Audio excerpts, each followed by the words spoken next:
Hello dear student, good morning. आइए आपका स्वागत है class 10th maths chapter number 9 exercise 9.1। Chapter का नाम है त्रिकोणमिति के कुछ अनुप्रयोग, सम एप्लीकेशंस टू ट्रिग्नोमेट्री। इसका क्वेश्चन नंबर 13 देखते हैं। आइए मैं क्वेश्चन रीड करता हूं। समुद्र तल से 75 मीटर ऊंची लाइट हाउस के शिखर से देखने पर दो समुद्री जहाज़ों के अवनमन कोण 30 डिग्री और 45 डिग्रीज हैं। यदि लाइट हाउस के एक ही ओर एक जहाज दूसरे जहाज के ठीक पीछे हो तो दो जहाज़ों के बीच की दूरी ज्ञात कीजिए। As observed from the top of a 75 height lighthouse from the sea level, the angle of depression of two ships are 30 degree and 45 degrees.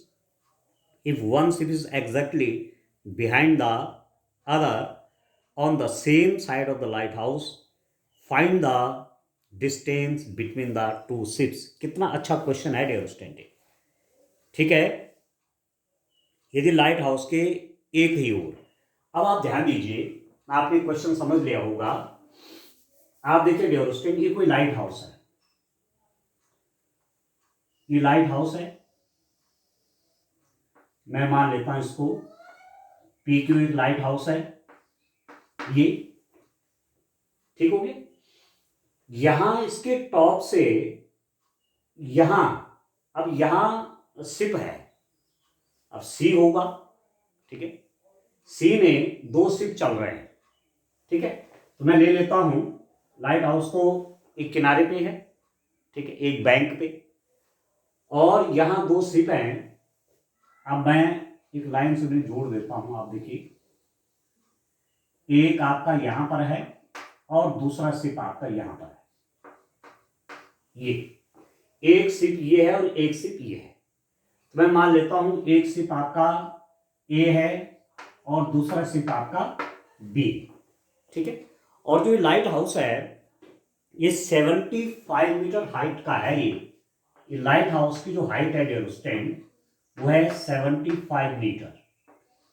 The height of the light house is 75 metre, ठीक हो गया। अब इस top से इस ship को देखा जा रहा है, इस टॉप से इस शिप को देखा जा रहा है, ठीक है। या मैं इनको S1 S2 कर लेता हूं, ज्यादा क्लियर हो जाएगा। S1 शिप 1 शिप 2, ठीक है डियर स्टूडेंट, ठीक है। अब यहां से ये शिप देखा जा रहा है, यहां से ये शिप देखा जा रहा है। It means angle of depression यहां पर होगा, अवनमन कोण, ठीक है। इस जहाज का यहां से अवनमन कोण और इस जहाज का यहां से, इस जहाज का यहां से अवनमन कोण दिया हुआ है। यहां से इस जहाज को देखने पे जो अवनमन कोण बनता है वो है 30 डिग्रीज, और यहां से जब इस जहाज को देखा जाता है तो आपको अवनमन कोण बन रहा है कितने का, 60 डिग्रीज का। आप देखिए डियर स्टूडेंट, यहां देखिए आप, दो समुद्री जहाज है ना, आप समझ रहे हैं। From the top of this light house the angle of depression for this ship is 30 degrees, and from the top of this house the angle of depression for this ship S2 is 60 degrees. तो मिला दीजिए। देखिए अब angle of depression कैसे बनेगा, आप देखिए यहां आपको एक हॉरिजॉन्टल लाइन खींचनी पड़ेगी, क्योंकि एंगल ऑफ डिप्रेशन हो चाहे एंगल ऑफ एलिवेशन हो, ये हमेशा हॉरिजॉन्टल से बनते हैं, ठीक है। उन्नयन कोण है चाहे अवनमन कोण है, वो हमेशा किसी क्षैतिज से बनते हैं, ठीक है। तो यहां से इसको ज्वाइन करिए ऐसे, और यहां से इसको भी आप ज्वाइन करेंगे, यू क्लियर है डियर स्टूडेंट। अब ये वाला जो एंगल है, ये वाला जो शिप है, इसका एंगल ऑफ डिप्रेशन ये है, क्योंकि क्षैतिज से ही एंगल लिया जाता है, ठीक है। एंगल ऑफ डिप्रेशन आप लेंगे तो हॉरिजॉन्टल से ही लेंगे। तो ये वाला एंगल, पहले वाले शिप का एंगल ऑफ डिप्रेशन अवनमन कोण है 45 डिग्रीज, सॉरी 30 डिग्रीज है। इसका अवनमन कोण है 30 degrees, angle of depression 30 degrees है, और दूसरे का है 45 डिग्रीज। मैंने शायद 60 बोला, ठीक है, आप समझ लेंगे। ये ओरिजेंटल से इसका एंगल ऑफ डिप्रेशन कितना है, 30 डिग्रीज है, और इस वाले शिप का एंगल ऑफ डिप्रेशन कितना है, 45 डिग्रीज है। तो आप लिख देंगे this angle is 45 degrees. Clear हो गया? ये पूरा एंगल ओरिजेंटल से क्षैतिज से एंगल देखना पड़ेगा, ठीक है ना, इतना नहीं बल्कि मैं थोड़ा सा ये वाला ये आप देखिए, ये है, ठीक है, ये आपका कितना मैं कह रहा हूं, दिस इज 45 डिग्रीज, ये 45 डिग्रीज है। ये ओरिजेंटल से ये इस शिप का एंगल ऑफ डिप्रेशन 45 डिग्री है, तो ये होगा, आप समझ रहे होंगे, ठीक हो गया।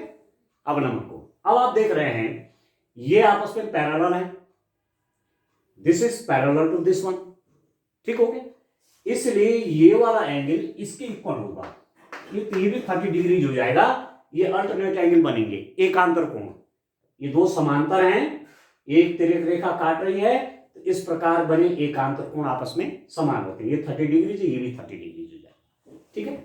इसके लिए देखिए ये और ये आपस में पैरेलल हैं, और एक ट्रांसवर्सल लाइन इनको इंटरसेक्ट करती है, एक तिर्यक रेखा दो समांतर रेखाओं को काटती है, तो ये वाला एंगल इस वाले एंगल के बराबर हो जाएगा, ठीक है। कैसे कैसे एंगल हो गए, कैसे कोण हो गया, ये और ये कैसे एंगल हैं, ये है एकांतर कोण, अल्टरनेट है, तो ये 45 था तो ये भी 45 होगा, ये वाला 30 था तो ये 30 था, ठीक है दोस्तों। अब निकालना क्या है, दो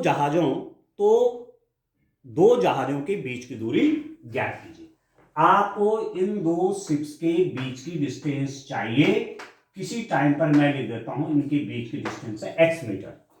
late the distance between the two ships S1 and S2 be x metre, ठीक है दोस्तों। अब आप देखिए लाइट हाउस ये, ठीक है, माना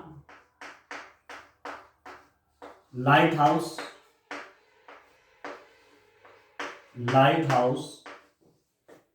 PQ की ऊंचाई 75 मीटर है, तथा इस लाइट हाउस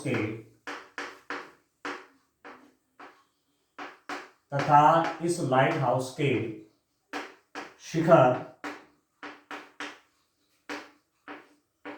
P से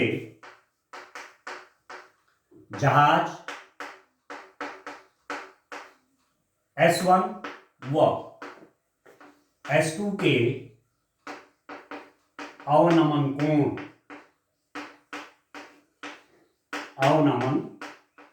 कोण 30 डिग्रीज व 45 डिग्रीज हैं, ठीक है, तथा जहाजों के बीच की दूरी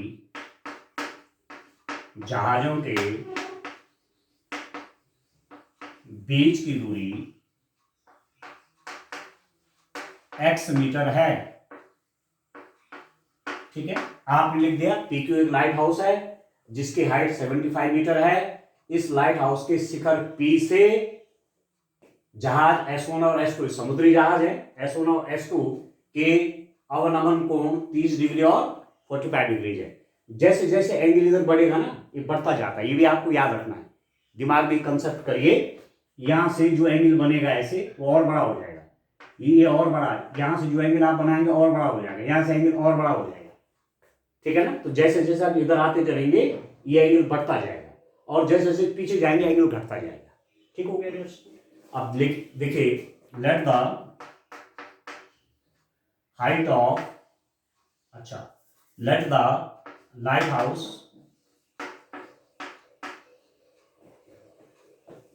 light house is PQ whose height is whose height is 75 meter from the top P of lighthouse, the angle of depression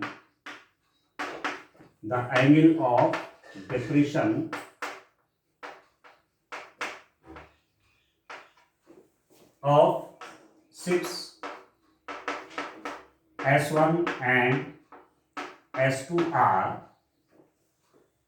30 degrees and 45 degrees. Let the distance between the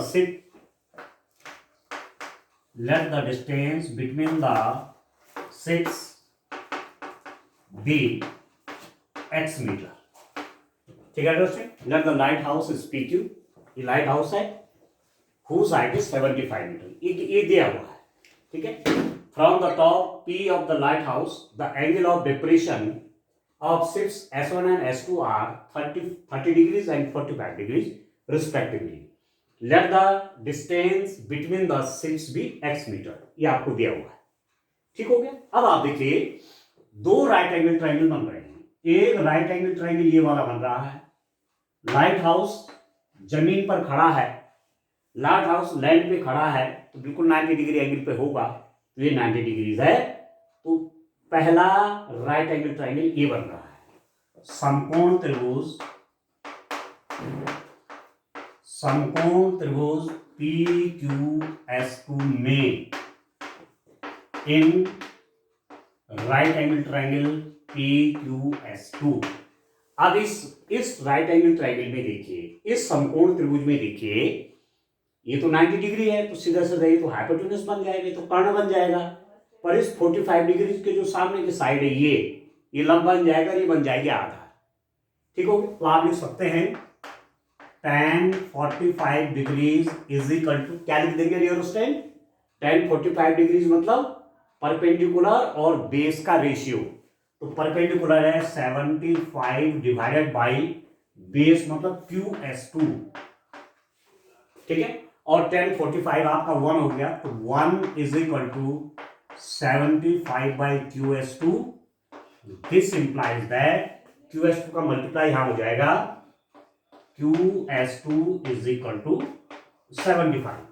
तो ये भी आपका 75 मीटर आ गया. कहां से? यहां से यहां तक की डिस्टेंस. ठीक है. Q से मतलब जो लाइट हाउस है इसके फुट से ये जो S2 शिप है उसकी डिस्टेंस आ गई 75 मीटर. क्लियर हो गया आपको? ठीक है. अब एक्चुअली आपको तो ये चाहिए ना, आपको तो ये चाहिए. तो देखिए और आगे कैलकुलेशन बढ़ाते हैं. ठीक है. अब कौन सा राइट एंगल ट्रायंगल लेंगे उसको आप ध्यान दीजिए. तो आपको खुद दिमाग में आ रहा होगा कि कौन सा वाला लेना चाहिए. ठीक है. कौन सा वाला राइट एंगल ट्रायंगल लेना चाहिए आप खुद उसको समझ रहे होंगे फिगर से. अब आप देखिए डियर स्टूडेंट, मुझे हमेशा राइट एंगल ट्रायंगल लेने हैं. क्यों लेने हैं right angle triangle? Right angle triangle इसलिए लेने हैं क्योंकि साइड का रेशियो, हमने जो ट्रिग्नोमेट्रिक रेशियो पढ़े हैं, त्रिकोणमितीय अनुपात पढ़े हैं, वो राइट एंगल ट्रायंगल की साइड्स के लिए पढ़े हुए हैं. नहीं पढ़े? जो ट्रिग्नोमेट्रिक रेशियोज हैं, त्रिकोणमितीय अनुपात हैं, वो किसके लिए है? समकोण त्रिभुज की भुजाओं के रेशियोज हैं. ठीक है ना? समझ में आ रहा है? ठीक है. राइट एंगल ट्रायंगल में जो साइड्स हैं उनका रेशियोज वही तो ट्रिग्नोमेट्रिक रेशियोज हैं. तो इसलिए अब मैं ये वाला ट्रायंगल नहीं लूंगा, मुझे ये चाहिए ना, तो ये वाला ट्रायंगल नहीं लूंगा क्योंकि ये राइट एंगल ट्रायंगल नहीं है. मुझे ये वाला ट्रायंगल लेना पड़ेगा, ये बड़ा वाला राइट एंगल ट्रायंगल लेना पड़ेगा, समकोण त्रिभुज लेना पड़ेगा. क्योंकि इसको मैं लूंगा तो यहां कोई भी एंगल 90 डिग्रीज नहीं है, इसलिए मैं वो अनुपात वहां फिट नहीं कर पाऊंगा. इसलिए ये वाला राइट एंगल ट्रायंगल ले लेता हूं. ठीक है. समकोण त्रिभुज कौन सा वाला dear student? PQS1 in right angle triangle PQS1 क्या हो जाएगा? PQS1 इस वाले राइट एंगल ट्राइंगल में tan 30 degrees is equal to, अब इस वाले एंगल के लिए ये परपेंडिकुलर बन जाएगा, ये बेस बन जाएगा। ठीक है dear student, tan 30 degrees is equal to 75 divided by QS1। QS1 मतलब ये अभी कितना हो गया? tan 30 डिग्री जो होगा square root of 3, 75 by QS1 कितना होगा? QS2, इसको ऐसे लिख सकते हैं QS2 प्लस S2S1। QS1 को लिख सकता हूं QS2 प्लस S2S1। तो this implies that 1/√3 is equal to 75 by QS2, ये मैंने कैलकुलेट किया हुआ है सॉरी, ये मैंने कैलकुलेट किया हुआ है। QS2 आपका 75 है प्लस S2S1, ये डिस्टेंस शिप के बीच की डिस्टेंस मैंने x मीटर मानी हुई है, तो ये x है। अब इसकी मल्टीप्लाई यहां, इसकी मल्टीप्लाई यहां, तो this implies that 75 plus x is equal to 75 square root of 3। इसकी मल्टीप्लाई इसके साथ ये लिख दिया, इसकी मल्टीप्लाई 1 के साथ ये आ गया। तो दिस इंप्लाइज दैट x कितना हो जाएगा? ये 75 राइट हैंड साइड में जाएगा, तो 75 स्क्वायर रूट ऑफ 3 माइनस 75, तो this implies that x is equal to 75 आप कॉमन ले लीजिए। ठीक है, ये बन जाएगा dear student square root of 3 minus 1, 75 square root of 3 minus 1। अरे x क्या है? This x is the distance between the ship, जहाजों के बीच की दूरी, जहाजों के बीच की दूरी, distance between the ships, distance between the ships, जहाजों के बीच की दूरी आ गई 75 square root of 3 minus 1 metre, जहाजों के बीच की दूरी आ गई। ठीक है, तो क्वेश्चन अच्छा था। ठीक है, यहां पर आप एंगल ऑफ डिप्रेशन का यूज किया, अवनमन कोण का यूज किया। पहले ऐसा फिगर बनाना पड़ेगा, या हॉरिजॉन्टल बनाना पड़ेगा, यहां से अवनमन कोण देखिए नीचे जाते हैं। जैसे मैं यहां खड़ा हूं, कोई जहाज वहां जा रहा है, ठीक है, वहां कोई जहाज, ठीक है, समुद्री जहाज है मैं समुद्र के किनारे खड़ा हूं, मुझे एक जहाज आते हुए दिखाई दे रहा है। ठीक है, तो मेरी आंख से जो एंगल बनेगा उस शिप के साथ, वो क्या कहलाएगा? एंगल ऑफ डिप्रेशन, अवनमन कोण, नीचे की ओर जो एंगल बनता है। तो हॉरिजॉन्टल से नीचे की ओर आपने ये एंगल देखे। ठीक है, तो ये अपने आप में विशेष क्वेश्चन हो गया आपके लिए। ठीक है, एक क्वेश्चन चलिए और सॉल्व करते हैं, क्वेश्चन नंबर 14 भी देखते हैं डियर स्टूडेंट। देखिए, सबसे बड़ी बात यहां पर ये होती है कि आप फिगर कितना अच्छा बना पाते हैं। फिगर आप करेक्ट, यदि आपका फिगर बन गया, ठीक है, आपने फिगर सही बना दिया, तो क्वेश्चन करने में फिर आपको कोई दिक्कत नहीं होती है। और एक बात आपसे और कहना चाह रहा हूं कि थोड़ा सा 2-3 लाइन जरूर लिख लेनी चाहिए उस फिगर के बारे में, कि आपने जो फिगर बनाया उसमें क्या क्या बातें हैं। ठीक है, वो थोड़ा सा जरूरी देना होता है, ज्योमेट्री कह सकते हैं आप उसको। ठीक होगा, चलिए नेक्स्ट क्वेश्चन। क्वेश्चन मैं रीड कर लेता हूं, क्वेश्चन नंबर 14 है आपका। देखिए dear student,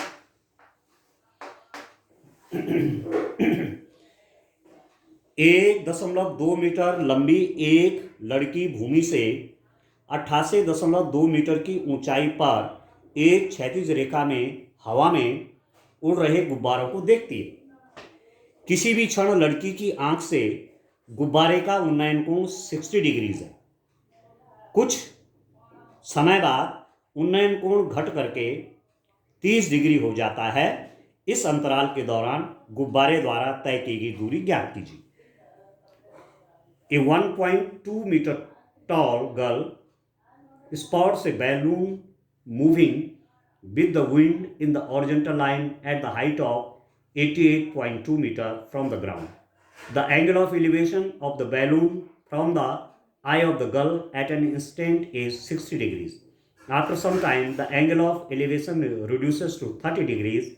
Find the distance traveled by the balloon during the interval. बड़ा बड़ा इंटरेस्टिंग क्वेश्चन है। देखिए आप, कोई लड़की खड़ी है, एक लड़की खड़ी है, आप देखिए यहां पर लड़की खड़ी है, ये ठीक है डियर स्टूडेंट, यहां पर कोई लड़की खड़ी है, ये मैंने बना दिया सिंबल, ठीक है। और वो देख रही है एक बैलून उड़ रहा है, और इस लड़की की जो हाइट है वो है 1.2 मीटर। ध्यान दीजिए, लड़की की हाइट क्या है, 1.2 मीटर है, 1.2 मीटर लड़की की हाइट है। और एक बैलून को देख रही है, जो बैलून ग्राउंड से 88.2 मीटर ऊपर है, ठीक है। मैं लड़की को मान लेता हूं, ए भी लड़की है, ठीक है डियर स्टूडेंट। और पी क्यू यहां पर बैलून है डियर स्टूडेंट, ये बैलून है, ठीक है, ये गुब्बारा है। और इस गुब्बारे की ऊंचाई किसी टाइम पर ग्राउंड से आपको दे रखा है 88.2 मीटर, यहां से लेकर के 88.2 मीटर इस बैलून की हाइट है, कहां से, ग्राउंड से, ठीक है। और ये लड़की यहां से देख रहे हैं, अब आई उसका यहां है, तो एक हॉरिजॉन्टल आपको यहां सेट करना पड़ेगा ऐसे, क्योंकि जब भी एंगल ऑफ एलिवेशन बनेगा, अब बैलून ऊपर है, लड़की की हाइट तो 1.2 मीटर है, और बैलून कितना ऊपर उड़ रहा है, 88.2 मीटर, इसका मतलब उसको ऊपर की ओर देखना पड़ेगा। तो जब उसने देखा तो बैलून के साथ एंगल बना, उसका एंगल ऑफ एलिवेशन बना 60 डिग्रीज, ठीक है। यहां से जब वो गुब्बारे को देखती है तो 19 कोण 60 अंश बना, यहां से नहीं, क्योंकि है खड़ी तो यहां है ना, तो आंख से देखा जाता है। तो आई की साइड, आई की साइड जो होगी उसका एंगल किससे देखना पड़ेगा, ओरिजेंटल से, क्षैतिज से एंगल देखना पड़ेगा, ओरिजेंटल से एंगल देखना पड़ेगा बैलून का, ठीक है। तो देख रही है लड़की ऐसे, तो आपने पहले ओरिजेंटल खींच दिया, एक क्षैतिज रेखा खींच दी और उससे उसका एंगल देखा, ये मैंने ओरिजेंटल लाइन खींच दी यहां पर, ठीक है डियर स्टूडेंट, ठीक है ना। और ये एंगल ऑफ एलिवेशन बैलून का कितना है, 60 डिग्री है। अब एक बैलून हवा में उड़ रहा है, कुछ देर बाद बैलून यहां पहुंच जाता है, ये, और ग्राउंड से उसकी हाइट नहीं चेंज होती है, ग्राउंड से हाइट उसकी वही रहती है। तो ग्राउंड तो आपका यहां हो गया, अब मैं कह रहा हूं यहां पर एम की नई स्थिति में बैलून पहुंच गया, ठीक है। अब यहां से बैलून देखा जा रहा है, बैलून देख रहे हो लड़की उड़ते उड़ते यहां पहुंच गया। अब इस समय पर जब बैलून यहां पहुंच गया तो एंगल ऑफ एलिवेशन टॉप का बन रहा है 30 डिग्री, यहां पर अब 30 डिग्री बन रहा, पहले 60 था, पहले 60 था, ये वाला ना, ठीक है। इसके साथ, इस बैलून के साथ जो एंगल ऑफ एलिवेशन बन रहा था वो 60 था, ये वाला एंगल था। अब जब वो बैलून यहां से यहां पहुंच गया तो ये एंगल ऑफ एलिवेशन उन्नयन कोण क्षैतिज के साथ ही लिया जाता है, देखो ये ओरिजेंटल है, और उससे एंगल ऑफ एलिवेशन इस बैलून का 30 डिग्री हो, ठीक है। क्षैतिज रेखा ये है, क्षैतिज रेखा से देखना होगा कि इस गुब्बारे का उन्नयन कोण 30 अंश हो गया, तो ये है, ठीक है। आपको निकालना क्या है, इस अंतराल के दौरान गुब्बारे द्वारा तय की गई दूरी। गुब्बारा कहां से कहां गया, गुब्बारा गया Q पोजीशन से N पोजीशन की ओर, तो इसको लिख दीजिए x, गुब्बारा गया आपका x मीटर, ठीक है ना, x मीटर गया गुब्बारा, ठीक है। QN पहले तो ये था बैलून की हाइट, ये तो ग्राउंड से देखना पड़ेगा, या इसको कह सकते हैं P से N की तरफ गया गुब्बारा, तो आप ये भी कह सकते हैं कि हमको ये डिस्टेंस चाहिए। अब ये डिस्टेंस चाहिए मतलब ये डिस्टेंस चाहिए, इसके बराबर तो होगा ये, ठीक है। तो आपको QN चाहिए, किसी टाइम पर मैंने इसको x माना, तो यही x आपका QN के बराबर हो गया, ये भी x मीटर हो गया, ठीक है, समझ गए। अब आप देखिए, माना क्या लिखना पड़ेगा, माना AB लड़की की ऊंचाई की ऊंचाई 1.2 मीटर है। लड़की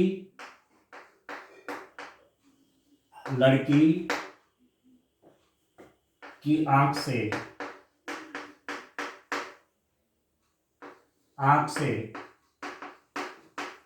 गुब्बारे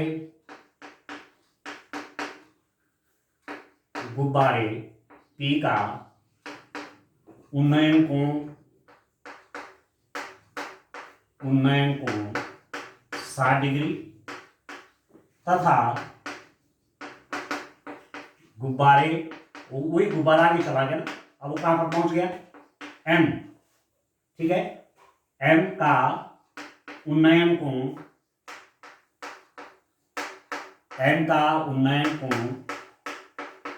30 अंश है। ठीक है, माना दोनों स्थितियों के बीच की दूरी, ठीक है, या माना लिख दीजिए, माना गुब्बारे द्वारा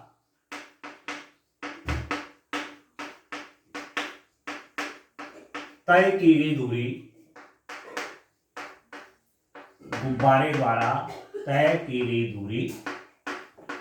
x मीटर है। ठीक है, गुब्बारा पहले यहां था, उड़ते उड़ते यहां पहुंच गया, तो मैंने कहा ये दूरी कितनी, x मीटर है, तो ये भी आपका x मीटर हो जाएगा, क्यों। ठीक है, let AB is equal of height 1.2 metre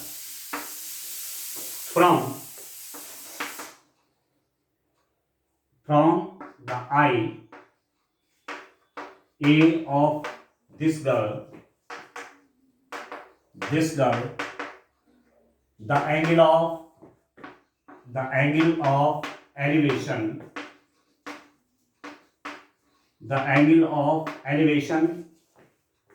of the balloon in two position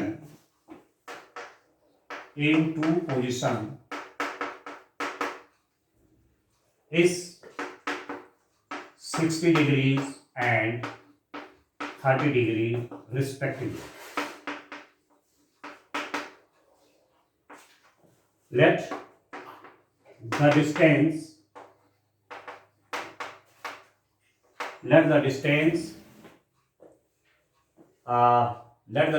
traveled by balloon B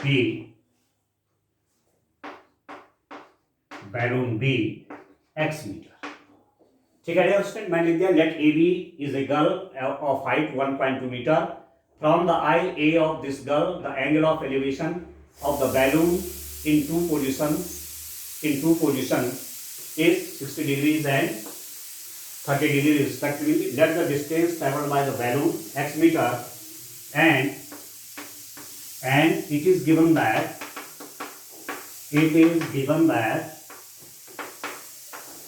height of balloon is 88.2 metre. ठीक है, गुब्बारे की ऊंचाई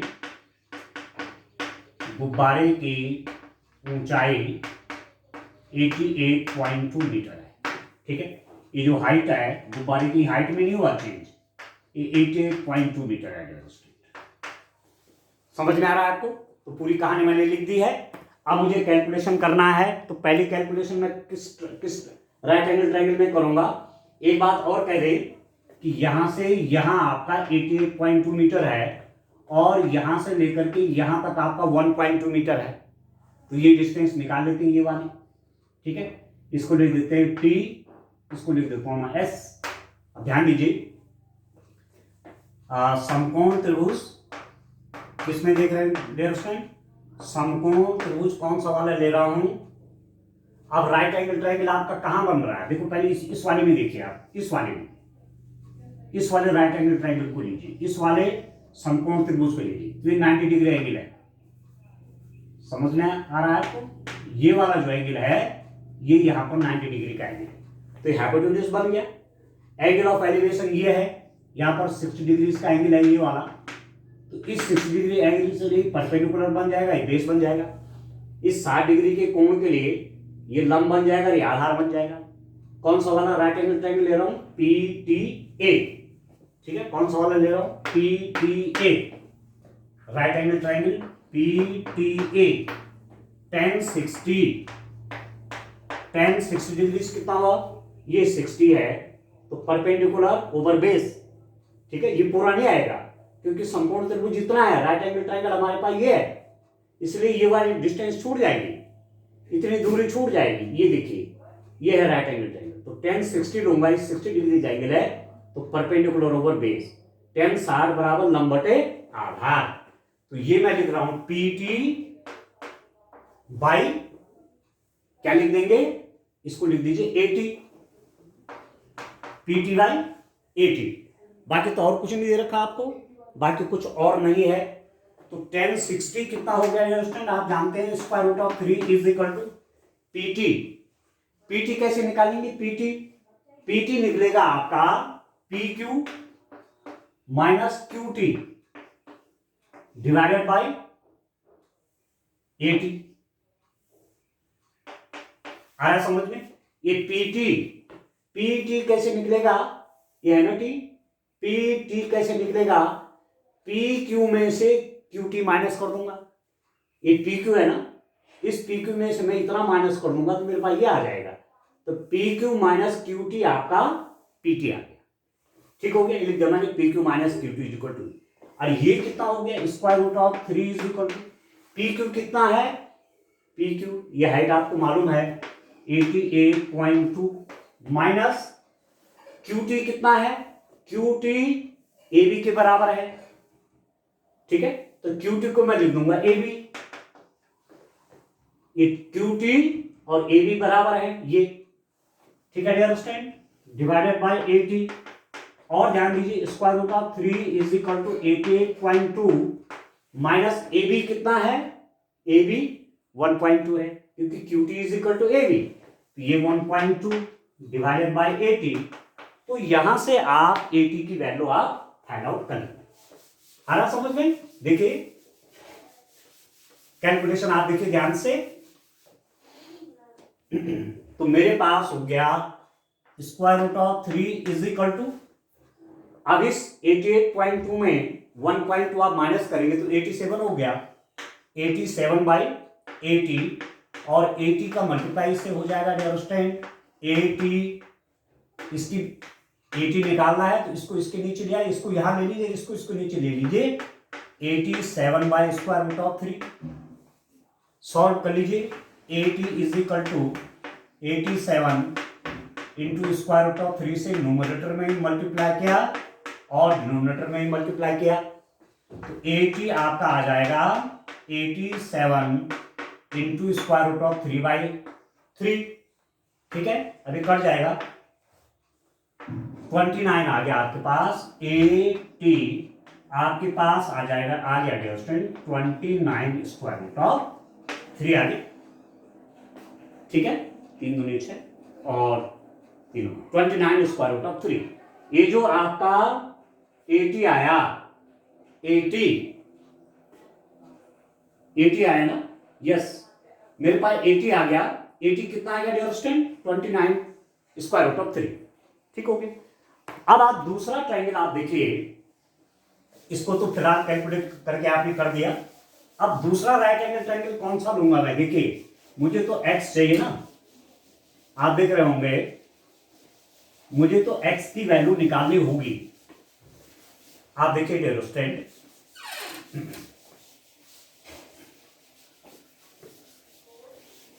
आपके पास 80 निकल गया, यहां से लेकर यहां की डिस्टेंस ही निकल गई, ठीक है। अब मैं ये वाला राइट एंगल ट्रायंगल लेता हूं, कौन सा, AST, इन राइट एंगल ट्रायंगल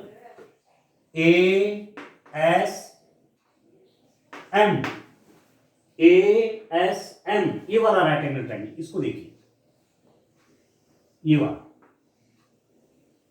ठीक है। ये है right angle triangle, 90 degree angle है, और ये वाला एंगल जो है ये 30 डिग्रीज है, ठीक है। एंगल ऑफ एलिवेशन 30 डिग्रीज बना था, ये 30 ये 90 है, ये राइट एंगल ट्रायंगल है, ये मुझे मालूम है, ये एक्स मुझे निकालना है, ये एक्स है, यहां से यहां तक एक्स है, ये निकल गया हमारे पास, ये 29 स्क्वायर रूट ऑफ 3, ठीक है। तो इन right angle triangle ASM tan 30 degrees, ये 30 tan 30 लंब हो जाएगा MS, ठीक है, बटे आधार परपेंडिकुलर ओवर बेस, ये हो जाएगा AS। तो tan 30 हो गया 1 over square root of 3 is equal to MS कैसे निकलेगा, MS कैसे निकलेगा, MN minus SN over AS कितना है x प्लस ये दिस प्लस दिस, यहां से यहां तक x है, और ये 29 स्क्वायर रूट ऑफ 3, तो इसको लिख देंगे x plus 29 square root of 3, 1 over square root of 3 is equal to mn कितना है, mn आपका 88.2 है, माइनस SN बराबर TQ बराबर AB, ये 1.2 है तो ये भी 1.2 हो जाएगा, यहां से यहां तक 88.2 है, यहां से यहां तक 1.2, तो कैसे निकलेगा 88.2 माइनस 1.2, या लिख दीजिए 1.2 divided by x plus 29 square root of 3, इसकी मल्टीप्लाई यहां कर लीजिए, x plus 29 square root of 3, इसके मल्टीप्लाई यहां कर दिए, अभी कितना हो गया, this is equal to square root of 3 into 88.2 minus 1.2 हो जाएगा 87, ठीक है डियर स्टूडेंट। तो x कितना निकल जाएगा 87 square root of 3 minus 29 square root of 3, तो x आपका हो जाएगा कितना, स्क्वायर रूट ऑफ 3 कॉमन ले लीजिए, तो 87 माइनस 29, तो x आपका हो गया, माइनस कर लीजिए 58 स्क्वायर रूट ऑफ 3, ठीक है। x की वैल्यू कितनी आएगी 58 स्क्वायर रूट ऑफ 3, ये x है, ठीक है। तो ये x क्या है, बैलून यहां से उड़ के यहां पहुंच गया था, वही डिस्टेंस आपकी x है, ठीक है। तो आप कह सकते हैं कि गुब्बारे द्वारा तय की गई दूरी, गुब्बारे द्वारा तय की गई दूरी, ठीक है, डिस्टेंस कवर्ड बाई, ठीक है dear student, distance travelled by balloon, distance travelled by balloon,